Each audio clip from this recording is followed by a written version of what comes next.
Hello my dear students, मैं आशीष आप लोगों का ऑनलाइन एजुकेटर। वेलकम टू जीटेक कॉलेज। मैं आप लोगों का 6 सेमेस्टर में चलने वाला CNC machine and automation subject को डील कर रहा हूं, जिसमें कई सारे यूनिट्स के वीडियो लेक्चर्स अपलोड हो चुके हैं। और अभी करंट में जो आप लोगों का लेक्चर चल रहा है वो है आप लोगों का दूसरे यूनिट का फोर्थ यूनिट का सिस्टम डिवाइसेस में हम लोग डिस्कस कर रहे थे, जिसमें मैंने कई सारी डिवाइसेस के बारे में आप लोगों को समझाया था। एक्चुएटर्स, ट्रांसपॉन्डर्स, सेंसर्स और टेकोमीटर, इनको मैंने वर्बली आप लोगों को बताया था। और ट्रांसड्यूसर को डिटेल में समझाया था कि ट्रांसड्यूसर क्या होता है। उनका मैंने मेनली लास्ट लेक्चर में क्लासिफिकेशन भी बताया था कि अगर आप लोगों से एग्जाम्पल में क्वेश्चन में अगर एग्जाम में ट्रांसड्यूसर का क्लासिफिकेशन पूछा जाता है तो आप लोग डायरेक्टली नाम नहीं लिखेंगे, उनके आधार किस बेस पर उनको क्लासिफाई किया गया। जैसे मैंने एलवीडीटी के बारे में बताया था कि एलवीडीटी जो है वो इंडक्टिव टाइप ट्रांसड्यूसर है, तो इंडक्टिव टाइप ट्रांसड्यूसर का नाम आ सकता है या डायरेक्टली एलवीडीटी का नाम आ सकता है। तो मैंने दोनों तरीके से आप लोगों को बता दिया, ठीक है। और उसके बाद मैंने आपको ये भी बता दिया कि primary transducer, secondary transducer, active transducer, passive transducer, ये सारे मैंने आप लोगों को डिस्कस कर दिया। तो लास्ट लेक्चर में हम लोग एलवीडीटी की कुछ कंडीशंस को पढ़ रहे थे, उस कंडीशन को कंटिन्यू करते हैं और जल्दी से चैप्टर को खत्म करने की कोशिश करते हैं,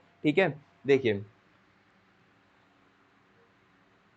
हम लोग इसके बारे में पढ़ रहे थे, जिसमें थोड़ा डिटेल में फिर से मैं क्लियर कर देता हूँ। इसमें एक स्टेनलेस हाउसिंग होती है जो पूरी तरीके से खोखली होती है। इसमें ये वाला जो पोर्शन होता है हमारा खोखला होता है। इस खोखले पार्ट के अंदर, हॉलो पार्ट के अंदर फेरोमैग्नेटिक कोर होती है, यानी एक ऐसी छड़ होती है जिसमें आयरन और मैग्नेट दोनों के ही गुण पाए जाते हैं। इस आयरन, ठीक है, इसमें दो कॉयल होती हैं, प्राइमरी कॉयल और सेकेंडरी कॉयल। सेकेंडरी कॉयल भी हमारी S1 और S2 फॉर्म में होती है, उन दोनों के बीच में प्राइमरी कॉयल P रखी होती है, ठीक है। प्राइमरी कॉइल्स में नंबर ऑफ टर्न्स होते हैं, मतलब कॉयल क्या होती है, इस टाइप से हमारी कॉयल होती है। ये कोई रॉड है, फेरोमैग्नेटिक रॉड, ठीक है। इस पे हम लोग क्या कर देते हैं, कॉपर की इस तरीके से कॉइल्स यानी कुंडलियां बना देते हैं, ठीक है। अगर मैं बताऊं तो ये एग्जैक्टली दिखता कैसे होगा, आप लोगों को इस तरीके से दिखेगी कॉइल,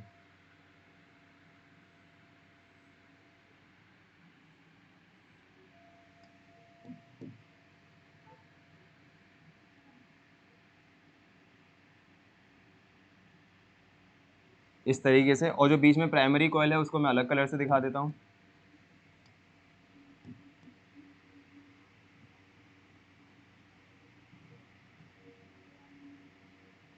ठीक है। इस तरीके से हमारी यहाँ पे कुछ कॉइल्स हैं, जिसमें ये वाली जो बीच वाली कॉइल है ये प्राइमरी कॉइल है और ये दोनों जो कॉइल हैं ये सेकेंडरी कॉइल है, ठीक है ना। नेमिंग कर देते हैं, ये प्राइमरी कॉइल है P और ये सेकेंडरी कॉइल S1 है और ये सेकेंडरी कॉइल S2 है, ठीक है। इन सेकेंडरी कॉइल्स में जो नंबर ऑफ टर्न्स है, यानी कि इसमें मैंने जो कुंडलियां बनाई हैं, कॉपर की वायर को जितनी बार मैंने टर्न किया है एक रॉड के ऊपर, उसमें जो कुंडलियों की संख्या मान लो इसमें अगर 15 है तो इसमें भी 15 है। मतलब S1 S2 में जो कुंडलियों की संख्या है, नंबर ऑफ टर्न्स है, वो बराबर है, लेकिन प्राइमरी कॉइल से कम है। मतलब सबसे ज़्यादा अगर मैं नंबर ऑफ टर्न्स बताऊं तो वो क्या है, आप लोगों के प्राइमरी कॉइल्स में नंबर ऑफ टर्न्स ज़्यादा है, नंबर ऑफ चक्कर ज़्यादा है किसी भी कॉपर वायर को लपेटने के। लेकिन सेकेंडरी वायरिंग में क्या है, दोनों में जो हम लोगों ने वायरिंग कर रखी हुई है वो क्या है, कॉइलिंग जो की हुई है वो बराबर है, नंबर ऑफ टर्न्स इसके बराबर है। मतलब इसमें अगर चक्कर लगे हुए हैं 15 तो इसमें भी 15 है, लेकिन इससे कम है, प्राइमरी कॉइल से कम है, ठीक है। उसके बाद क्या हुआ, इस फेरोमैग्नेटिक कोर को इस प्राइमरी कॉइल सेकेंडरी कॉइल से, सेकेंडरी कॉइल की तरफ, या प्राइमरी कॉइल से इस वाली कॉइल की तरफ मोशन कराया जाता है, रेसिप्रोकेट कराया जाता है, बहुत स्लो मोशन में कराया जाता है, ठीक है, तेजी से नहीं होता, बहुत हल्के मोशन में कराया जाता है, ठीक है। और हम लोगों को इसमें प्राइमरी वाइंडिंग में हम लोग एसी सप्लाई को फ्लो कराते हैं, इनपुट हम लोग प्राइमरी वाइंडिंग को देते हैं, और उस बेस पे जब इस फेरोमैग्नेटिक कोर को प्राइमरी वाइंडिंग से सेकेंडरी कॉइल की तरफ जब मूव कराया जाता है, मोशन कराया जाता है, डिस्प्लेस कराया जाता है, तो हम लोगों को वोल्टेज के कुछ डिफरेंस देखने को मिलते हैं, ठीक है। क्योंकि वोल्टेज हमेशा क्या होता है, करंट क्यों फ्लो होता है, वोल्टेज के डिफरेंस की वजह से। जहां वो वोल्टेज हाई वोल्टेज होगा वहां से लो वोल्टेज की तरफ करंट फ्लो हो जाएगा, ठीक है। तो उसी तरीके से ये काम करता है। तो मैंने इसकी आप लोगों को कुछ कंडीशंस बताई थी कि हमारी इसमें कंडीशन क्या क्या हो सकती हैं। जब आयरन कोर को प्राइमरी कॉइल में बिल्कुल मिड में रखा जाएगा, स्टैटिक कंडीशन में, स्टैटिक का मतलब क्या होता है, स्थिर अवस्था में रखा जाएगा, तो वहां पे किसी भी तरीके की कोई गति नहीं होगी, तो वो हमारा क्या हो जाएगा, वहां पे हमारा किसी भी तरीके का कोई वोल्टेज क्रिएट नहीं होगा, ठीक है। मेन पार्ट्स के बारे में सॉरी पे डिस्कस कर लेते हैं। स्टेनलेस स्टील की हाउसिंग है, दो टाइप की कॉइल है, प्राइमरी कॉइल और secondary coil, S1 and S2, ठीक है। नंबर ऑफ कॉइल्स जो हैं वो इसमें ज़्यादा, इसमें प्राइमरी में ज़्यादा है, S1 S2 में नंबर ऑफ कॉइल्स बराबर है। फेरोमैग्नेटिक कोर है, फेरो का मतलब लोहा होता है और मैग्नेट का मतलब चुंबक होता है, मतलब एक ऐसी छड़ जिसमें मतलब फेरस और मैग्नेट दोनों के ही गुण पाए जाते हैं। और उसके बाद बैटरी के टर्मिनल्स हैं जिससे मैंने दोनों वायर को जोड़ा हुआ है, ठीक है। उसके बाद मैंने कंडीशन 2 को डिस्कस किया था, जिसमें फर्स्ट कंडीशन ये थी कि जब आयरन कोर को प्राइमरी तथा सेकेंडरी वाइंडिंग के बीच में स्टैटिक कंडीशन में रखा जाएगा, स्थिर अवस्था में रखा जाएगा, तो आउटपुट में हमें जो वोल्टेज मिलेंगे, क्योंकि मैंने कनेक्शन आप लोगों को समझा दिए थे, इसमें कनेक्शन किस टाइप के हो रहे हैं, जो प्राइमरी वाइंडिंग है उसको तो हम लोगों ने एसी सप्लाई से कनेक्ट किया हुआ है, वो भी कॉन्स्टेंट वोल्टेज है, यानी कि कॉन्स्टेंट वोल्टेज से हमारी एसी सप्लाई वहाँ पर आ रही है, जो कि प्राइमरी वाइंडिंग में जा रही है, और इसमें हमारी क्या होंगी, कॉइल्स लगी होंगी। ठीक है, इस तरीके से इसमें क्या होंगी, कॉइल्स लगी होंगी। तो इसमें, तो इसका इन वाला पार्ट और इसका आउट वाला पार्ट क्या होगा, जो कॉइल का लास्ट वाला, कॉइल एक ही होती है, उसको लपेटा जाता है, तो उसका एक दो हमें दो सिरे मिल जाते हैं, तो एक सिरे को दूसरे सिरे को हम लोगों ने एसी सप्लाई से कनेक्ट कर दिया, प्लस माइनस तो आप समझते हो ना, तो एसी सप्लाई से हम लोगों ने उसको कनेक्ट कर दिया। उसके बाद इसी तरीके से जो S1 S2 है, S1 S2 है, इसी तरीके से इसमें हमारी क्या है, कॉइल्स में कॉपर की वाइंडिंग हो रखी है इस तरीके से। तो इसके मैंने एक सिरे को, अब S1 S2 को मुझे कनेक्ट करना पड़ेगा, क्योंकि वोल्टेज का डिफरेंस तब मिलेगा जब उन दोनों के आपस में कोई ना कोई कनेक्शन होगा। तो मैंने दो जो कॉइल है S1 और S2, उसको मैंने क्या किया, आपस में कनेक्ट कर दिया। ठीक है, तो सबसे पहले मैंने इनको इस वाली वाइन में कनेक्ट किया, इस वाले दूसरे कलर से दिखा देते हैं, अब ग्रीन से दिख रहा होगा आप लोगों को, ये मैंने S1 S2 को पहले कनेक्ट किया, और फिर S1 S2 के जो लास्ट वाला पोर्शन, मतलब जो वायर का लास्ट वाला जो पोर्शन है, उसको मैंने क्या किया, एक वोल्टेज मेजर करने वाली डिवाइस को, वोल्टमीटर या फिर गैल्वेनोमीटर से मैंने इसको यहाँ पे कनेक्ट कर दिया। ठीक है, इसका जो स्टार्टिंग पॉइंट था वायर का और इसका जो स्टार्टिंग पॉइंट था वायर का, उन दोनों को तो मैंने एक साथ कनेक्ट किया है, और इसका लास्ट वाला जो वायर का पॉइंट है और इसका जो लास्ट वाला वायर का पॉइंट है, उसको मैंने वोल्टेज मेजर करने वाली डिवाइस से मैंने उसको मतलब लगाया हुआ है। ठीक है, इन दोनों के डिफरेंस से मुझे पता पड़ जाएगा कि यहाँ पे कितना डिफरेंस वोल्टेज का आ रहा है।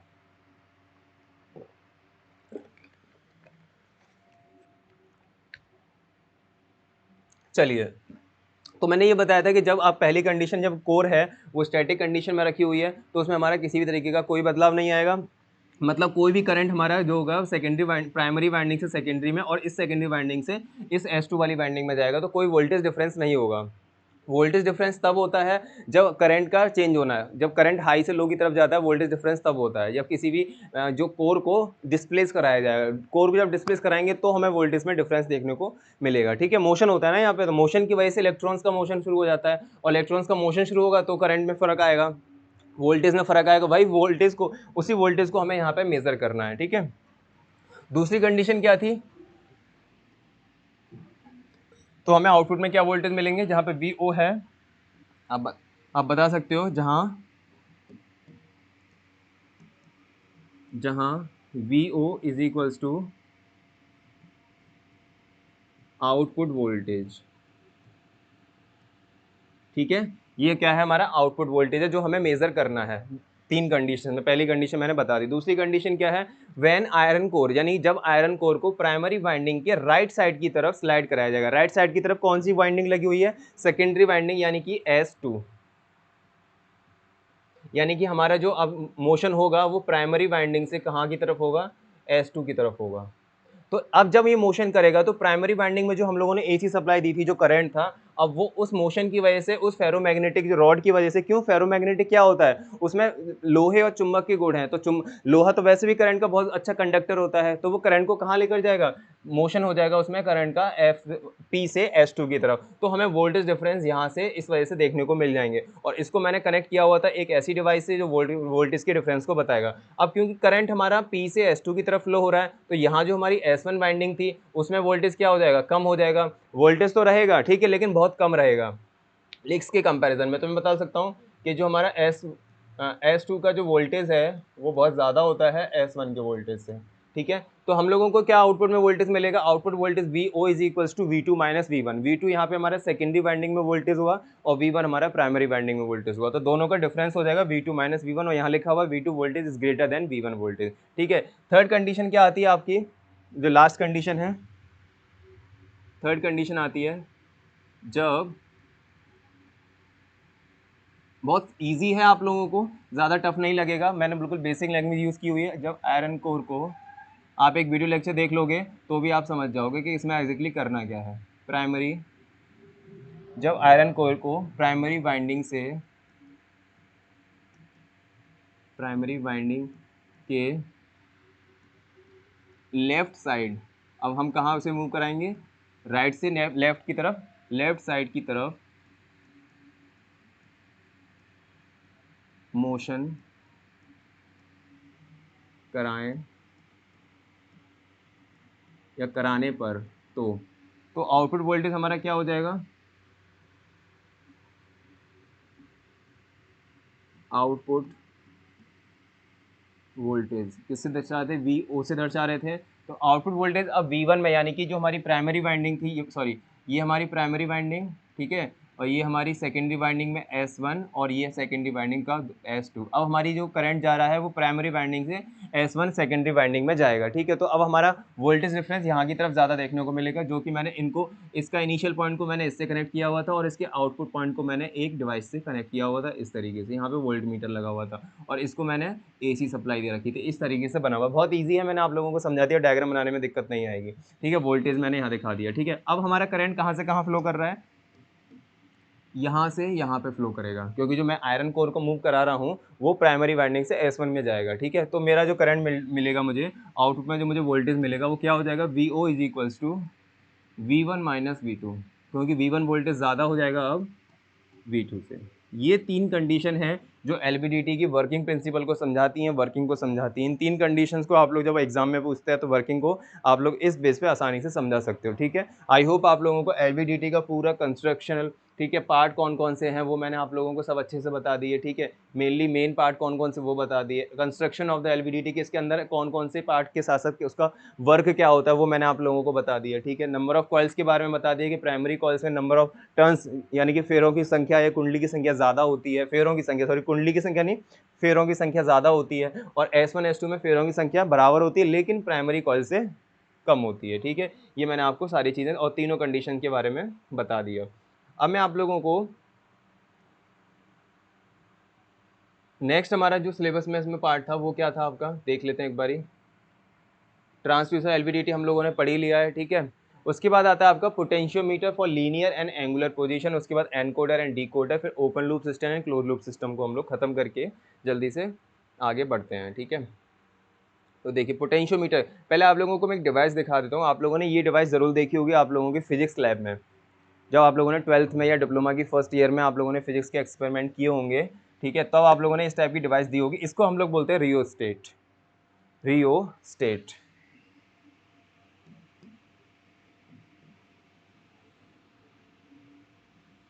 ये डिवाइस का नाम है आपका रियोस्टेट, इसको बोला जाता है। जिन बच्चों को नहीं पता, ठीक है, वो आप जान लीजिए कि आप लोगों ने जितना खेले हो इससे, ठीक है। मुझे नहीं पता आप लोगों ने एक्सपेरिमेंट्स वगैरह किए हैं कि नहीं किए, लेकिन जितना आप लोग खेले हो वो किस डिवाइस से खेले हो, रियोस्टेट से खेले हो, ठीक है। आप लोग क्या करते थे, बस प्रैक्टिकल किया, सर ने समझाया, बस आप लोगों ने रीडिंग वगैरह नोट करी, हो गया काम। लेकिन उसका नाम तो पूछ लिया होता सर से कि सर इसका नाम क्या है। जिन बच्चों को पता है कि इसका नाम क्या है, कमेंट में मुझे जरूर बताना कि सर हमने इससे रियोस्टेट है इसका नाम और इस पर हमने फिजिक्स का प्रैक्टिकल किया है, ठीक है। तो इसी रियोस्टेट का यूज़ किया जाता है पोटेंशियोमीटर में। पोटेंशियोमीटर यानी कि विभव को मापने वाली एक डिवाइस, वोल्टेज डिफरेंस को मापने वाली डिवाइस। देखो LVDT में भी यही काम हो रहा था। उसमें क्या था, जो हमारा मैकेनिकल मोशन हो रहा था, लीनियर मोशन हो रहा था, उसको हम लोग वोल्टेज डिफरेंस के थ्रू बता रहे थे कि किस में किसकी तरफ जाएगी तो वोल्टेज क्या होगा, और किसकी तरफ, कौन से कोल की तरफ जाएगी तो वोल्टेज क्या होगा। तो उसमें भी हम लोगों को वोल्टेज का डिफरेंस वोल्ट मीटर के थ्रू पता पड़ रहा था। सेम उसी तरीके से क्या होता है, इसमें रियोस्टेट का भी यूज़ किया जाता है। ये किस में यूज़ किया जाता है, ये पोटेंशियोमीटर में यूज़ किया जाता है, ठीक है। पोटेंशियोमीटर भी कोई एक बहुत बड़ी डिवाइस नहीं है, छोटी सी, मतलब छोटे छोटे ट्रांसफार्मर जो स्टेबलाइजर्स में लगे होते हैं और आप लोगों के इसमें क्या बोलते हैं, इन्वर्टर्स में लगे होते हैं। तो उसी टाइप से छोटी छोटी डिवाइसेस होती हैं जो लगाई जाती हैं वोल्टेज को मेजर करने के लिए, ठीक है। अगर मैं आप लोगों को पोटेंशियोमीटर का डायग्राम दिखाऊं तो आप लोग इस तरीके से लाइन डायग्राम बना सकते हो, ठीक है। बेसिकली मैं पहले सब लिखवा देता हूं कि आप लोगों ने इसमें करना क्या है, ठीक है। इसकी एक डेफिनेशन बेसिक पढ़ लेते हैं कि पोटेंशियोमीटर होते क्या और उसका वर्किंग प्रिंसिपल क्या है। तो देखिए वर्किंग प्रिंसिपल मेनली इसका जो कार्य सिद्धांत है कि पोटेंशियोमीटर है क्या, वो किस सिद्धांत पे, किस कार्य पे काम करता है, ठीक है। When current flow through a wire constantly, मतलब जब किसी तार में कोई करंट कांस्टेंट रेट से फ्लो करता है। कांस्टेंट रेट का मतलब होता है कि अगर एक टाइम इंटरवल में अगर इतना करंट फ्लो हुआ, जैसे मान लो 5 सेकंड, मैंने अगर टाइम माना अपनी घड़ी में, मैंने 5 सेकंड मान के चला कि 5 सेकंड में 2 एम्पियर करंट फ्लो हुआ, तो अगले 5 सेकंड में भी 2 एम्पियर ही होना चाहिए, उससे अगले 5 सेकंड में भी 2 एम्पियर होना चाहिए। 2 एम्पियर से 1 नहीं होना चाहिए, 2 एम्पियर से 3 नहीं होना चाहिए। जहाँ 1 और 3 हुआ दैट मीन्स वो कांस्टेंट नहीं है। अगर हमारा करंट का वैल्यू मैग्नीट्यूड अगर सेम है दैट मीन्स मैं बोल सकता हूँ कि वो जो मेरा करंट है वो कॉन्स्टेंटली फ्लो हो रहा है। ठीक है, नियत रूप से फ्लो हो रहा है। तो when current flows through a wire constantly the potential difference between any two points of the wire is directly proportional to the length of the wire between these two points. इसका क्या मतलब है कि मतलब अगर मैं किसी वायर में कांस्टेंट रेट से करंट को फ्लो कराऊंगा, ठीक है, अगर मैं किसी वायर में कांस्टेंट रेट से फ्लो मतलब करंट को मैं फ्लो कराऊंगा, तो उनके बीच का जो पोटेंशियल डिफरेंस है, मतलब ये वायर, ठीक है, और मैंने इसे यहाँ से, ये मेरा पहला पॉइंट और ये मेरा दूसरा पॉइंट, अब इसमें मुझे पोटेंशियल डिफरेंस, वोल्टेज के डिफरेंस को मेजर करना है, ठीक है, और मैंने यहाँ से इसको एसी सप्लाई दी, ठीक है, और इसको मैंने इसके एक सिरे को मैंने और इसके लास्ट वाले सिरे को मैंने गैल्वेनोमीटर से कनेक्ट कर दिया। इस वाली वायर की जो लंबाई है वो क्या है, एल है, ठीक है, एल है। तो ये जो वायर जिसमें लगा होगा, वायर ऐसे हाथ में थोड़ी पकड़ के खड़े होंगे, इसे किसी न किसी डिवाइस में तो लगाया जाएगा, या किसी न किसी डिवाइस में इसे ओवरलैप तो कराया जाएगा ना, कुंडली के फॉर्म में, मतलब फेरों के फॉर्म में तो इसे लगाया जाएगा। तो जिस डिवाइस में इसे लगाया जाता है उसी को रियोस्टेट बोलते हैं, ठीक है। तो आप समझ जाएगा, अभी मैं आपको डायग्राम में, वर्किंग में सब में समझा दूंगा। प्लीज़ एक आप लोगों से मेरी दरख्वास्त है, रिक्वेस्ट है कि प्लीज़ जहाँ पर आप लोगों को अच्छा लगता है कि हाँ सर ये टॉपिक आपने बहुत अच्छे से समझाया, इसे बहुत इजी लैंग्वेज में समझाया, तो प्लीज़ उसे कमेंट करके मुझे ज़रूर बताइएगा, क्योंकि मुझे नहीं पता आप लोगों को किस टाइप की लैंग्वेज समझ में आती है। मैं हर लैंग्वेज को यूज़ कर रहा हूँ, इंग्लिश में भी, हिंदी में भी, जितना मेरे से हो पा रहा है प्रैक्टिकल बेस पे, डायग्राम बेस पे, थियोरेटिकल बेस पे मैं आप लोगों को टॉपिक्स को क्लियर कर रहा हूँ। लेकिन प्लीज़ प्लीज़ प्लीज़ कमेंट कीजिए, रिस्पॉन्स दीजिए, रिस्पॉन्स के बेस पर ही आगे चीज़ें और अच्छी होंगी, ठीक है, वरना फॉर्मेलिटी जैसा चलता है वैसा चलेगा, आप लोग रिस्पॉन्स नहीं करोगे। वीडियो को जितना ज़्यादा शेयर कर सकते हो उतना शेयर कीजिए, ठीक है, लाइक कीजिए, शेयर कमेंट कीजिए, चैनल को सब्सक्राइब कीजिए बच्चों। चलिए, तो ठीक है, इस टाइप से हमारी कोई वायर है जिसमें हम जिसको हमने रियोस्टेट पर लगाया हुआ है दोनों एंड को, और उसके दोनों एंड को एक गैल्वेनोमीटर या वोल्ट मीटर से कनेक्ट किया हुआ है, जिसकी लंबाई कितनी है, एल है। तो मैं जब करंट को यहाँ पे पास कराऊंगा, एसी सप्लाई को, इसको मैं एसी सप्लाई जब दूंगा, तो और मेरे पास एक पेन होगा, जिस तरीके से ये पेन है इसी तरीके से, तो मैं जब इस पेन को इस वायर के ऊपर स्लाइड कराऊंगा, तो जितनी लेंथ के लिए मैं स्लाइड कराऊंगा, मान लो मैंने ये टोटल लेंथ तो इसकी एल है, मान लो मैंने L1 लेंथ के लिए इसको यहाँ से लेके यहाँ तक मैंने स्लाइड कराया, तो यहाँ से लेके यहाँ तक लेंथ पे मैं बता सकता हूँ कि इस वायर में इस पॉइंट से लेके इस पॉइंट तक कितना वोल्टेज डिफरेंस हुआ। उसके बाद जब लेंथ को मैं बढ़ाऊंगा तो वोल्टेज डिफरेंस कितना होगा, फिर लेंथ को बढ़ाऊंगा तो वोल्टेज डिफरेंस कितना होगा, ठीक है। तो ये डिवाइस पोटेंशियोमीटर इसीलिए यूज करी जाती है। तो इसमें क्या लिखा हुआ है कि when current flows through a wire constantly the potential difference between any two point, the potential difference any two points, 1 2, या फिर कोई अगर मैं यहाँ पॉइंट मान लेता हूँ 3 पॉइंट, तो यहाँ मतलब मेरे को डिफरेंट टाइप के 2 पॉइंट्स मिलेंगे, एक तो जहाँ से शुरू हो रहा है और जहाँ पे खत्म हो रहा है, ठीक है। 2 points of the wire is directly proportional to the length of the wire, मतलब जो इसकी एक्चुअल लेंथ है और इसकी जहाँ पे जितनी लेंथ पे मैंने इसको स्लाइड कराया, इस पेन को स्लाइड कराया, तो उन दोनों का जो पोटेंशियल डिफरेंस क्रिएट होगा V1 V2 के बेस पे मैं यहाँ पे बता दूंगा, V1 V2 का जो डिफरेंस आएगा वो उस लेंथ का, जितनी लेंथ में मैंने उसे कवर अप किया, जितनी लेंथ में मैंने पेन को स्लाइड कराया, उसके डायरेक्टली प्रोपोर्शनल होगा या समानुपाती होगा, ठीक है। आप लोगों को मेन वर्किंग प्रिंसिपल समझ में आया होगा पोटेंशियोमीटर का, ठीक है। चलिए, उसके बाद देखिए व्हाट इज पोटेंशियोमीटर। अब ये पोटेंशियोमीटर है क्या? The potentiometer is an electric instrument, ठीक है।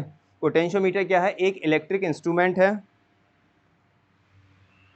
The potentiometer is an electric instrument used to measure the EMF, electromotive force. EMF, electromotive force, motive मतलब यहाँ पे मोशन से मतलब हो रहा है, ठीक है। जैसे जैसे मैं इस पेन को उस वायर के ऊपर स्लाइड कराऊंगा तो वहाँ पे एक फोर्स क्रिएट होगा, ठीक है। फोर्स की वजह से EMF क्रिएट होगा, इलेक्ट्रोमोटिव फोर्स क्रिएट होगा, और उस फोर्स की वजह से दोनों एंड में वोल्टेज डिफरेंस क्रिएट होगा। उस वोल्टेज डिफरेंस को मैं मेजर करूंगा, ठीक है, उस डिवाइस के थ्रू। Of a given cell, cell का मतलब जिस पे वो लिपटी हुई है, जिस पे मैंने वायरिंग या कॉइलिंग मैंने की हुई है, उसको मैं क्या किया हूँ, एक मिनट, हेलो, क्लास ले रहा हूँ बाबा।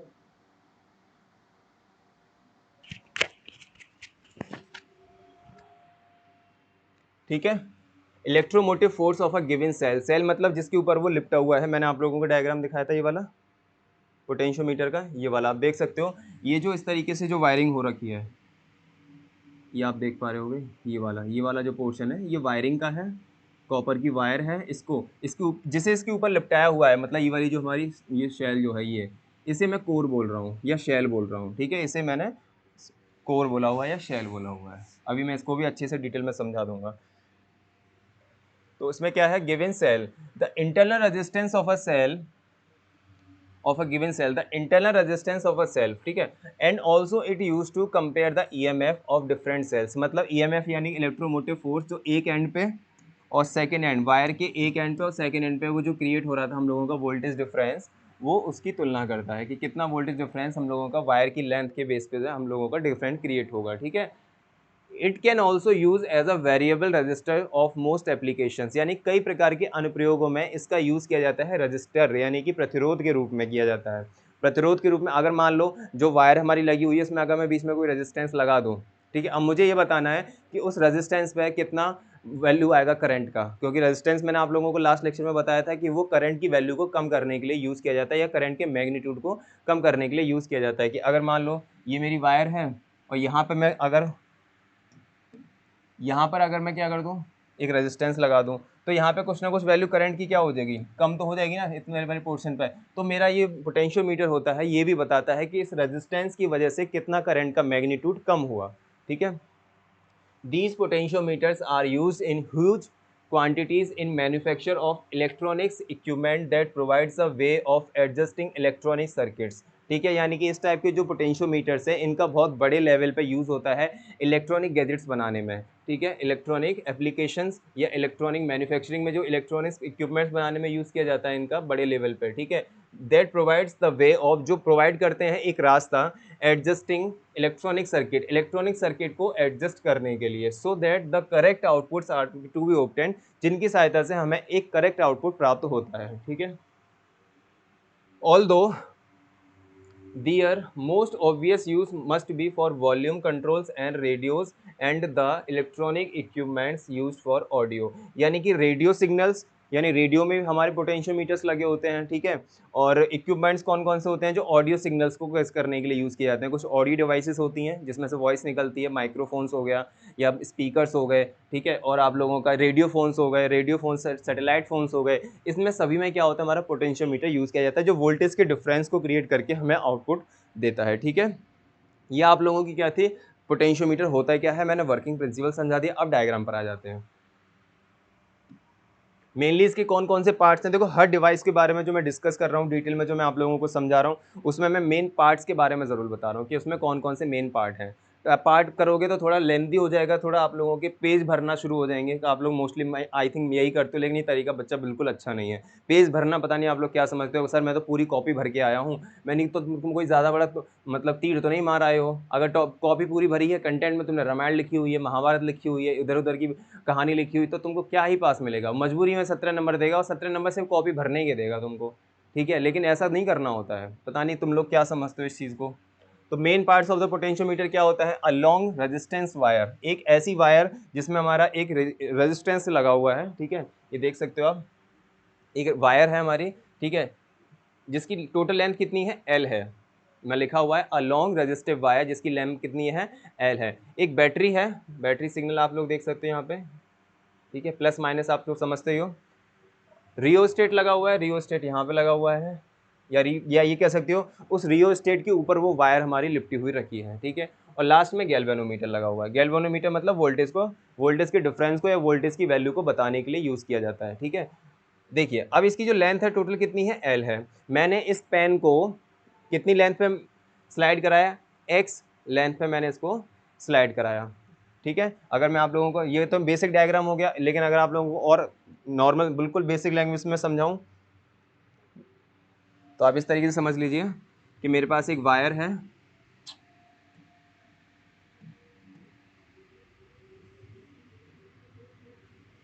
ये मेरा रियोस्टेट हो गया, ठीक है। इसके ऊपर मैंने वायरिंग की हुई है,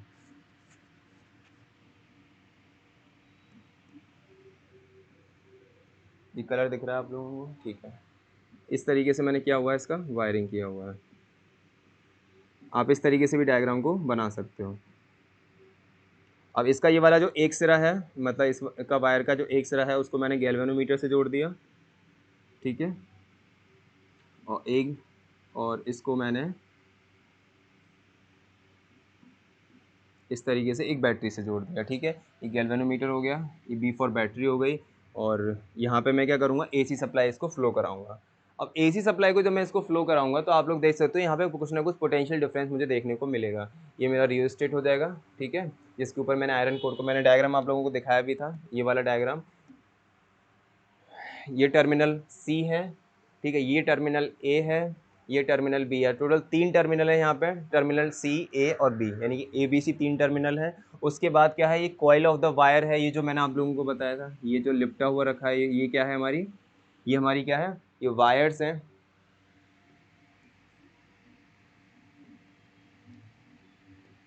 ये क्या है हमारी, ये वायर है, कॉपर की वायर होती है। और ये क्या है हमारा, स्लाइडिंग कॉन्टैक्ट है। स्लाइडिंग कॉन्टैक्ट मतलब मैंने इस पेन के लिए जितना बोला था, ये मेरा एक स्लाइडिंग कॉन्टैक्ट है, जो इस तरीके, जो मैंने इसमें फिक्स कर दूंगा इस तरीके से। मैं देखो यहाँ होल्स आप लोगों को दिख रहे होंगे, ठीक है, इसमें ये मैं इस पेन को फिक्स कर दूंगा और इसको मैं स्लाइड कर सकता हूँ। मतलब ये वाला जो मेरा पोर्शन है, ये आगे पीछे स्लाइड कर सकता है, इस तरीके से आगे पीछे स्लाइड कर सकता है, ठीक है। तो जब ये स्लाइड करेगा, तो जिस यहाँ से इधर की तरफ स्लाइड करेगा, तभी मेरे को क्या होगा, यहाँ पे टर्मिनल ए और टर्मिनल बी को अगर मैं जोड़ देता हूँ किसी गैल्वेनोमीटर से, तो क्या होगा, मेरे को आउटपुट में वोल्टेज का डिफरेंस क्रिएट होना शुरू हो जाएगा और मुझे वोल्टेज का डिफरेंस पता पड़ जाएगा। तो मेनली हमारा जो पोटेंशियोमीटर का यूज़ होता है वोल्टेज डिफरेंस को मेजर करने के लिए यूज़ किया जाता है। बहुत से ऐसी मैन्युफैक्चरिंग कंपनीज हैं जो छोटे छोटे डिवाइसेस बनाती हैं, ऑडियो डिवाइसेस, ठीक है, और रेडियो सिग्नल को कैच करने वाले डिवाइसेस, तो उन सभी में हमारा पोटेंशियोमीटर यूज़ किया जाता है, ठीक है, जो वोल्टेज डिफरेंस के बेस पर हमें आउटपुट देता है। ये इसकी कंस्ट्रक्शन है, यानी कि संरचना में क्या क्या बना हुआ। वैसे आप लोग, अब मैंने इतना थ्योरी में बता दिया, आप लोग कंस्ट्रक्शन को भी खुद से भी करा सकते हो कि ये मिलकर किस किस से बना है, ठीक है। The potentiometer consist of a long resistive wire, यानी एक कंसिस्ट, जो हमारी जो वायर है वो क्या है, एक कंसिस्ट, इसमें मेनली जो उसके मेन पार्ट बताएं बस उसी को थ्योरी बेस पर लिखना है, जिसकी लंबाई कितनी है, एल है, made up of magnum, magnesium जैसे हम लोग बोलते हैं, मतलब उसमें मैग्नीशियम के कुछ गुण है, मैग्नम, और with constant and battery non EMF, यानी इसमें जो बैटरी यूज़ की जा रही है इलेक्ट्रोमोटिव फोर्स के लिए, इलेक्ट्रोमोशन फोर्स के लिए, वो उसकी वोल्टेज की डिफरेंस कितने हो रहा है, उसमें वी हो रहा है, ठीक है। This voltage is called driver cell voltage. उसमें जो वोल्टेज चल रहा है, ड्राइवर का क्या मतलब हो रहा है, चलने वाला, जो स्लाइड कराने की वजह से जो वोल्टेज हमारा मूव कर रहा है इधर से उधर, उसमें उसे क्या बोल रहे हैं, ड्राइवर सेल बोल रहे हैं, ड्राइवर सेल वोल्टेज बोल रहे हैं, ठीक है। Connect the two ends of the resistive wire L two the battery terminal shown the below. मतलब हम लोगों का क्या है, इसमें जो मैंने डायग्राम ये वाला लिखा लगाया हुआ है, ये वाला, ये डायग्राम उसी थ्योरी का है कि मैंने इसके है ना 2 टर्मिनल्स को इस तरीके से बैटरी से कनेक्ट किया हुआ है, ठीक है, बैटरी, और उसी बैटरी से मैंने एक गैल्वेनोमीटर भी लगाया हुआ है ताकि मुझे वोल्टेज के डिफरेंस को बता सकें। उसके बाद क्या लिखा हुआ, कनेक्ट द टू एंड्स हो चुका है, terminals at the shown in the let us assume this is the primary circuit man arrangement. ये हमारा प्राइमरी सर्किट अरेंजमेंट है, ये कोई मतलब ऐसा अलग से सेकेंडरी नहीं बनाया जाएगा। इसी डिवाइस को बड़ी बड़ी डिवाइस में लगा के वोल्टेज के डिफरेंस को मेजर किया जा सकता है, ठीक है। One terminal of another cell whose EMF is to be measure, मतलब कि अदर टर्मिनल, मैंने टर्मिनल आप लोगों को डायग्राम्स इसमें दिखाए थे, ये टर्मिनल्स बने हुए, टर्मिनल ए, टर्मिनल बी। जब मुझे इसका टर्मिनल का वोल्टेज मेजर करना होगा तो मैं इसको इधर की तरफ स्लाइड करा दूंगा, जब मुझे इसका वोल्टेज मेजर करना होगा तो मैं इसको इधर की तरफ स्लाइड करा दूंगा। तो जिधर की तरफ हमारा ये स्लाइडर मूव करेगा उधर की तरफ का मुझे वोल्टेज डिफरेंस मुझे पता पड़ जाएगा। यही मैं एलवीडीटी में भी कर रहा था, ठीक है। One terminal of the another cell whose EMF is to be measured, मतलब कि सेल का जो दूसरा टर्मिनल है जिसका हमें ईएमएफ यानी कि ई जो कि मेजर करना है, ठीक है, मेजर करना है, is at one end of the primary circuit, जो कि प्राइमरी सर्किट के एक एंड पर है, and another end of the cell terminal is connected to any point of the resistive wire through a galvanometer. और दूसरा जो सिरा है वो रेजिस्टिव वायर के गैल्वेनोमीटर वाली साइड से जुड़ा हुआ है, ठीक है। एक सिरा तो उससे जुड़ा हुआ है जिसका हमें वोल्टेज मेजर करना है, और उस वायर का जो दूसरा सिरा है उसको मैंने बैटरी के थ्रू गैल्वेनोमीटर से जोड़ा हुआ है, ठीक है। Now let us assume this arrangement is a secondary circuit. अब ये जो हमारा अरेंजमेंट है इसमें 2 सर्किट बने हुए हैं, एक तो प्राइमरी सर्किट बना हुआ है, प्राइमरी सर्किट में क्या क्या आ रहा है हमारा, एक तो बैटरी आ रही है, ठीक है, और वो वायर आ रही है जिसकी हमारी लंबाई एल है, ठीक है। एक बैटरी है जिस वी वोल्टेज जिसमें हमारे क्रिएट होंगे, और जो वायर है वो एल है, ठीक है, उसकी लंबाई एल है, ठीक है। तो ये हमारे दो, और connect the two ends of the resistive wire L two the battery, तो उस वायर के टर्मिनल्स को दोनों को मैं जोड़ दूंगा एक बैटरी से। ये मेरी प्राइमरी अरेंजमेंट हो गई। दूसरी अरेंजमेंट क्या हो जाएगी कि अगर मैं टर्मिनल के एक वायर को तो वहां से जोड़ूंगा जिसका मुझे वोल्टेज मेजर करना है उसको, और दूसरे वाली वायर को मैं कहां से जोड़ दूंगा, गैल्वेनोमीटर से जोड़ दूंगा। तो इस टाइप की जो अरेंजमेंट होगी ये सेकेंडरी अरेंजमेंट होगी। तो मेनली यहाँ 2 टाइप की अरेंजमेंट हमारी बन रही है, ठीक है। चलिए, तो हमारे मेनली 2 टाइप के पोटेंशियोमीटर होते हैं, पोटेंशियोमीटर की वर्किंग समझ ली, कंस्ट्रक्शन समझ लिया, डायग्राम समझ लिया, वर्किंग समझ ली, सब कुछ उसके बारे में हम लोग पढ़ चुके हैं। ठीक है, थ्योरी बेस, और इसमें जो थ्योरी लिखी हुई थी वो तो बेसिक थी, वो आप लोगों को समझाने के लिए, ताकि आप लोगों के माइंड में बैठ जाए। एक बात जाके पोटेंशियोमीटर एग्जाम में आता है तो आप लोग से वीडियो लेक्चर को देखो, समझ में आ जाए। लेकिन अगर नोट्स चाहिए इसके तो आप लोगों को टेलीग्राम, जीटेक पॉली के टेलीग्राम ऐप पे मैसेज कीजिएगा, आप लोगों को वहाँ पे unit wise notes Hindi plus English language में सब मिक्स करके आप लोगों को वहाँ प्रोवाइड हो जाएंगे। ठीक है। तो नेक्स्ट हमारा टॉपिक आता है पोटेंशियोमीटर का, कि types of the potentiometer. Syllabus के अकॉर्डिंग मेनली हम लोगों को दो ही टाइप के पोटेंशियोमीटर के बारे में देखना है। पहला है लीनियर पोटेंशियोमीटर और दूसरा है एंगुलर पोटेंशियोमीटर। इसके बारे के अंदर नहीं पढ़ना है हम लोगों को बारीकी से, बस नाम आप पोटेंशियोमीटर की वर्किंग समझिए और उनके प्रकार के बारे में समझिए। ठीक है। अगर इनको डिटेल में आप लोगों को पढ़ना है कि सर लीनियर को थोड़ा डिटेल में बता दीजिए, तो मैं एक सेपरेट वीडियो लेक्चर आप लोगों का इन दोनों का डिटेल में बता दूंगा कि लीनियर पोटेंशियोमीटर किस लिए यूज़ किया जाता है और एंगुलर पोटेंशियोमीटर किस लिए यूज़ किया जाता है। लीनियर में मतलब कुछ नहीं है, जो हमारी जो रियोस्टेट पे वायर थी ये वाली, तो देखो इसमें हमारा ये जो स्लाइडर है वो लीनियर वे में चल रहा है। ठीक है, इस तरीके से स्लाइड चल रहा है। लेकिन एंगुलर में क्या हो जाएगा, ये एक एंगल फॉर्म पे आ जाएगा। इसमें जो डिस्प्लेसमेंट होगा फिर वो एंगुलर डिस्प्लेसमेंट होगा। एक इसमें डिस्प्लेसमेंट हो रहा है लीनियर, यानी रेखीय विस्थापन हो रहा है, और एक एंगुलर विस्थापन में क्या हो जाएगा,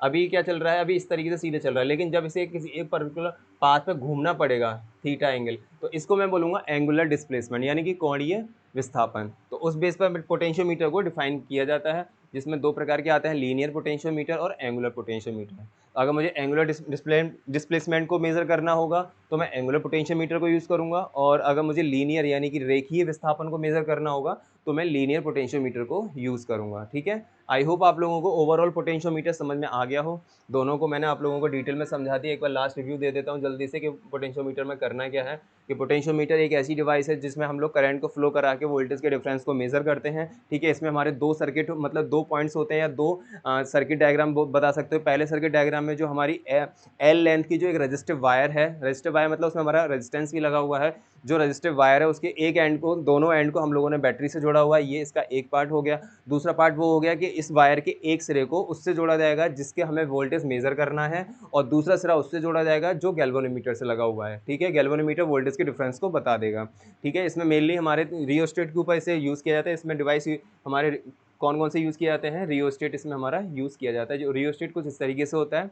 ठीक है। अगर आप चाहो तो इस डायग्राम को भी अलग से सेपरेटली दिखा सकते हो एग्जाम में, ताकि आप लोगों को और अच्छे मार्क्स मिल जाए। इसमें हमारे टर्मिनल बी और जो टर्मिनल ए है, ए और बी, ये वाला जो मेनली टर्मिनल है, इन्हीं के थ्रू हम लोगों को करंट पता पड़ता है। अगर हमें टर्मिनल ए का मेजर करना है वोल्टेज कितना है, तो हम लोग इस वाले स्लाइडर को, जिसमें मैं इस तरीके के एक पेन को लगा दूंगा जो मेरा फेरोमैग्नेटिक होगा। फिर से इसमें जो पेन यूज़ किया जाएगा वो किस मेटल का होगा, फेरोमैग्नेटिक मटेरियल का होगा। तो जब इसको मैं इसमें करा दूंगा तो इधर स्लाइड कराऊंगा तो इसका वोल्टेज कम हो जाएगा, इसका वोल्टेज ज़्यादा हो जाएगा। ठीक है। तो मुझे यहाँ वोल्टेज डिफरेंस पता पड़ जाएगा। और अगर मैं इधर की तरफ स्लाइड कराऊंगा तो इसका वोल्टेज ज़्यादा हो जाएगा, इसका वोल्टेज कम हो जाएगा। तो इस तरीके से वोल्टेज के डिफरेंस को क्रिएट करने के लिए हम लोग पोटेंशियोमीटर का यूज़ करते हैं। आई होप आप लोगों को पोटेंशियोमीटर का मेनली यूज़ पता पड़ गया होगा। दो प्रकार के होते हैं, एक होता है एंगुलर और एक होता है लीनियर। अगर ये डिस्प्लेसमेंट मेरा लीनियर है तो ये लीनियर पोटेंशियोमीटर के लिए यूज़ हो जाएगा, और अगर यही एक सर्कुलर पाथ पे घूम के कोण को तय करेगा, कोण मतलब यही जो थीटा है, ये जो थीटा है, देखिए किस आधार पर इनको डिवाइड किया गया। अगर कोई वस्तु इस तरीके से चल रही है एक रास्ते पे, ये मेरी एक सरफेस हो गई और ये मेरी कोई बॉडी हो गई, और ये इस तरीके से आगे की तरफ जा रही है, तो इसमें जो विस्थापन हो रहा है ये लीनियर है।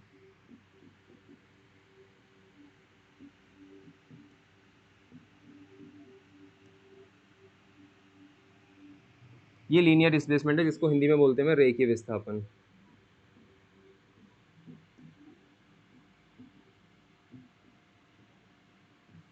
ठीक है। जो कि इसमें हो रहा है। लेकिन अगर यहाँ पे, क्योंकि हमारे पोटेंशियोमीटर एक प्रकार का और होता है, उसे हम लोग बोलते हैं कोणीय पोटेंशियोमीटर या एंगुलर। उसमें क्या होता है, जब पोटेंशियोमीटर का जो पेन होता है वो अब सीधी रेखा में ना चल के एक कोण के रूप में चलेगा। तो यहाँ पे ये जो थीटा है ये हो जाएगा आपका कोणीय विस्थापन।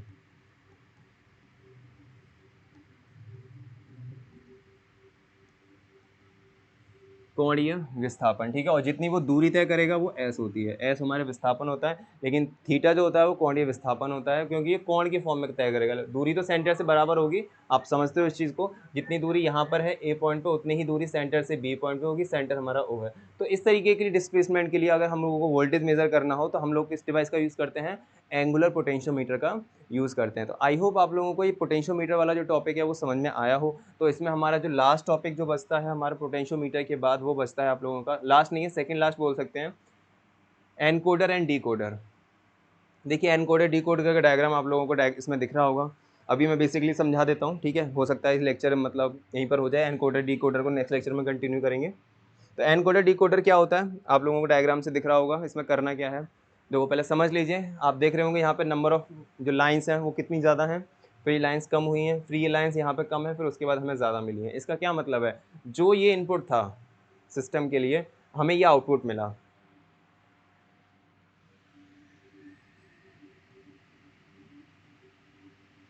ये इनपुट था, ये आउटपुट था। अभी मैं डेफिनेशन मैं डिटेल में इसलिए नहीं बता रहा क्योंकि टाइम कम होने की वजह से इस लेक्चर को मैं कंटिन्यू नहीं कर पाऊंगा, ठीक है। ये मैं टॉपिक को यहीं खत्म करूंगा। अभी एनकोडर डीकोडर को नेक्स्ट लेक्चर में मैं डिटेल में समझा दूंगा, ताकि पूरा लेक्चर एनकोडर डीकोडर और open loop and close loop system का ही कंप्लीट हो जाए। और नेक्स्ट लेक्चर में कोशिश पूरी रहेगी कि ये चैप्टर आपका फिनिश होकर नेक्स्ट चैप्टर जो रहेगा, 5वां चैप्टर जो भी है आपका, वो शुरू हो जाएगा, ठीक है। वो छोटा चैप्टर है, जल्दी कवर अप हो जाएगा। तो ये इनपुट है, ये आउटपुट है। तो ये आउटपुट जो सिस्टम से निकल रहा है वो इसके लिए इनपुट हो जाएगा, और ये हमारा आउटपुट हो जाएगा।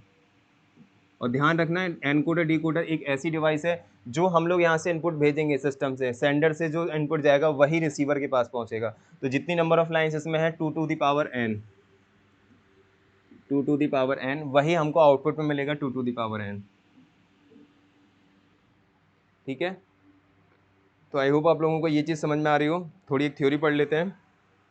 बेसिकली मैं बता देता हूँ कि एनकोडर डिकोडर होता क्या है। आप लोगों ने व्हाट्सएप वगैरह पे आप यूज़ करते हो कि your data is totally encrypted, या फिर your data is totally decrypted. तो एनक्रिप्टेड एंड डिक्रिप्टेड होता क्या है, वो एनकोडर डिकोडर की फॉर्म में ही होता है। मतलब आपका डेटा सिर्फ सेंडर और रिसीवर के बीच में ही होगा, कोई थर्ड पार्टी उसे नहीं पढ़ सकती है। तो वो थर्ड पार्टी कैसे नहीं पढ़ सकती है, वो एनकोडर, उसमें क्या सिस्टम है, क्या टेक्नोलॉजी हम लोग यूज़ कर रहे हैं, तो वहाँ पे हम लोग एनक्रिप्शन एंड डिक्रिप्शन की टेक्नोलॉजी या टेक्निक को यूज़ करते हैं, जिसमें हमारा जो डेटा सेंडर से रिसीवर तक जाता है वो सिर्फ सेंडर को पता होता है और रिसीवर को पता होता है। क्यों? क्योंकि सेंडर के पास तो एनकोडर होता है। एनकोडर एक ऐसी डिवाइस है जो इनपुट के लिए यूज़ की जाती है, डेटा को भेजने के लिए इनपुट के फॉर्म में या सेंडर के फॉर्म में या ट्रांसमीटर के फॉर्म में यूज़ की जाती है। और डिकोडर कौन होता है, जिसके पास मैसेज आता है, जो मैसेज को रिसीव करता है, उसके पास कौन सी डिवाइस होती है, रिसीवर होता है। उस रिसीवर में डिकोडर लगा होता है, ठीक है। हम अब उसके बीच में अगर यहाँ पे कोई बंदा या कोई हैकर इस तरीके से बैठा हुआ है, जिसे हमारा जो इनपुट गया वो कैच करना होगा या हमारे सिस्टम को हैक करना होगा, तो वो क्यों नहीं कर पाता। बहुत से हैकर्स होते हैं, कर भी लेते हैं भाई, वो अलग ही लेवल के, मुझे नहीं पता उनके बारे में क्या है, कि मैंने इतना हैकिंग वगैरह नहीं किया ना, मैं जानता इसके बारे में। लेकिन कुछ सिस्टम्स हैक कह देते हैं भाई यहाँ पे सर्वर साइबर अटैक हुआ है या हमारा सिस्टम हैक हो गया, तो वो कैसे पता पड़ता है, वहाँ पे क्या होता है, एनकोडिंग डिकोडिंग वाला सिस्टम ही चलता है। जो इनपुट आ रहा है, ठीक है, उसके पास क्या होगा, जो बीच में हैकर बैठा होगा उसके पास एक एल्गोरिदम को पढ़ने के लिए एक डिवाइस होगी। वो प्रोग्राम लैंग्वेज को समझता होगा कि एनकोडर ने इनपुट में कौन सी हम लोगों का डेटा दिया, उसे वो क्या होगा, डिकोड करेगा। डिकोड करने के बाद डेटा यहाँ तक आएगा ही नहीं और हैकर के पास वो डेटा पहुँच जाएगा, ठीक है। लेकिन हम लोग अगर मैं सिंपल वे में, नॉर्मल वे में बात करूँ, तो एनकोडर जो डेटा भेजता है उसकी अपनी एक अलग भाषा होती है, क्योंकि हम लोगों को पता है सिस्टम सिर्फ 0 और 1 को समझता है। तो हम लोग जो डेटा सेट करते हैं, ये प्रोग्राम सेट करते हैं, वो 0-1 की फॉर्म में सेट करते हैं, ठीक है। तो यहाँ पे मैंने 0-1 की फॉर्म में डेटा को भेजा। अब आप देख रहे होंगे यहाँ पे number of arrows, number of जो तीर हैं वो बहुत ज़्यादा हैं। दैट मीन्स हम लोगों को जब कोई सेंडर को डेटा रिसीवर तक भेजना होता है तो वो बहुत ज़्यादा क्वान्टिटी में होता है। छोटा मोटा हम लोग सिर्फ हाई हेलो तो भेजते नहीं है, तो हाई हेलो भेजते हैं तो बहुत छोटा होगा, लेकिन वो सिस्टम के लिए बहुत ज़्यादा होता है, ठीक है। 0-1 की फॉर्म में हाई हेलो को बहुत ज़्यादा बड़े वे में, बड़े स्केल में लिखा जाता है, ठीक है। तो इस बड़े को तो एनकोडर क्या करता है, एक छोटा शॉर्ट वर्जन कर देता है। यहाँ पे आप देख रहे होगे 2 टू दी पावर n, अगर 1 2 3 4 5 6 7, यहाँ अगर मैं 2 की पावर 7 करूंगा,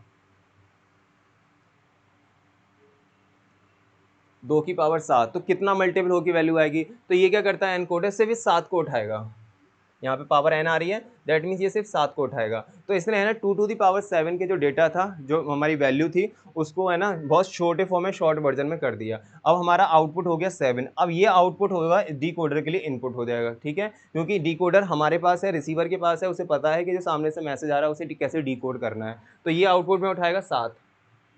अब डिकोडर ने क्या किया, जो डेटा इनकोड में आ रहा था उसे डिकोड कर दिया, मतलब उसे ओपन कर दिया, खोल दिया उसको, और ये जब डेटा हमको मिलेगा तो वो 2 टू द पावर 7 के फॉर्म में ही हमको मिलेगा। ठीक है। और हम लोगों के पास वो डिकोडर यानी इस वाली सेंड रिसीवर के पास एल्गोरिदम समझने की टेक्निक होती है, टेक्नोलॉजी उसमें होती है ताकि वो आने वाले मैसेज को समझ सके। आने वाले मैसेज को समझेगा तो हम लोग एनकोड से डिकोड कर पाएँगे। कोडिंग करना और उस कोडिंग के बेस पे परफॉर्मेंस देखना, एग्ज़ीक्यूट करना, वो डिकोड करना होता है। कोडिंग कर दी हम लोगों ने, प्रोग्राम लगा दिए, लैंग्वेजेस लगा दी उसमें और उसके बाद हमें कोई चीज़ परफॉर्म होके दिख रही है तो दैट्स मीन वो हम लोगों ने जो कोडिंग की थी अब वो डिकोड होना शुरू हो रही है। धीरे-धीरे डिकोडिंग शुरू हो रही है। ठीक है? हम जैसे कि अगर मैं बिल्कुल बेसिक देसी लैंग्वेज में अगर मैं आपको समझाऊँ पौधे का बीज होता है, नॉर्मली हम लोग कोई बीज लेते हैं, उसे मिट्टी में लगा देते हैं, ठीक है? हम लोगों ने फिर धीरे-धीरे उसको पानी देते हैं। तो हम लोगों ने क्या किया कोडिंग कर दिया। हमने पौधे का बीज लिया, उसे मिट्टी में हम लोगों ने मतलब दफ़न कर दिया और उसमें हम लोगों ने पानी धीरे-धीरे कर रहे हैं। तो जो हम लोग पानी दे रहे हैं, वो इनपुट के फॉर्म में क्या हो रहा है, वो एनकोड मतलब एनकोडर है वो। पानी के फॉर्म में, खाद के फॉर्म में, सनलाइट के फॉर्म में एन्कोडिंग चल रही है, ठीक है? जैसे-जैसे पौधा ब्लूम करेगा, जैसे-जैसे पौधा बढ़ेगा, तो वो पौधा था कैसे बीज के फॉर्म में था, लेकिन अब क्या है उसमें से ब्रांचेस भी निकल रही हैं, ठीक है? और वो फल भी देगा, फूल भी देगा, तो वो डिकोड होना शुरू हो रहा है। हम लोगों ने शुरुआत में इनपुट दिया था, उसके आधार पे ही हमें आउटपुट मिलेगा। अगर वो इनपुट ठीक होगा, हम लोगों ने प्रॉपर टाइम पे पानी, प्रॉपर टाइम पे खाद, सनलाइट उसे दिखाएँगे, तभी तो वो डिकोड होके हमें अच्छा रिस्पॉन्स देगा। अगर इनपुट में ही गलती हो जाएगी, तो हमें डिकोड डेटा ठीक नहीं मिलेगा। ठीक है? और बीच में हैकर्स कौन होते हैं? छोटे-छोटे जो बग उसमें लग जाते हैं। छोटे-छोटे पौधे में जो कीड़े लग जाते हैं, उस पौधे को खराब करने की कोशिश करते हैं। मतलब हम लोगों ने जो इनपुट दिया, पानी-वानी दिया, उसको वो खराब करने की कोशिश करते हैं। फिर हमारा पौधे को पानी देना, खाद देना उतना महत्व इम्पोर्टेंस नहीं रहता फिर। ठीक है? तो वो जो बीच में हैकर्स बैठे होते हैं, वो वही बग होते हैं।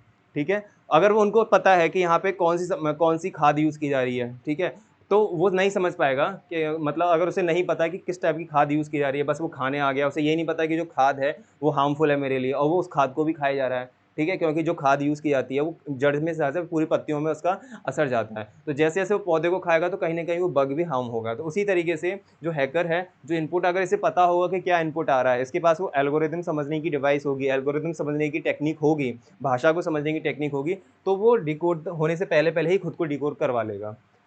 तो ये सारी चीज़ें होती हैं। आई होप आप लोगों को ये एनकोडर डिकोडर समझ में आया हो। नेक्स्ट लेक्चर में मैं इसे जब कंटिन्यू करूँगा तो आप लोगों को और डिटेल में इसे समझा दूँगा, कैसे ये काम करता है, कहाँ-कहाँ इसका एप्लीकेशन है। अब हैकिंग वाली यूज़ की है तो आप लोग समझ भी रहे होंगे कि ब ये कहाँ यूज़ की जाती होगी एनकोडर डिकोडर, ठीक है? मिलते हैं नेक्स्ट लेक्चर में, तब तक आप लोग पढ़ते रहिए, मैसेज कीजिए। Thank you very much.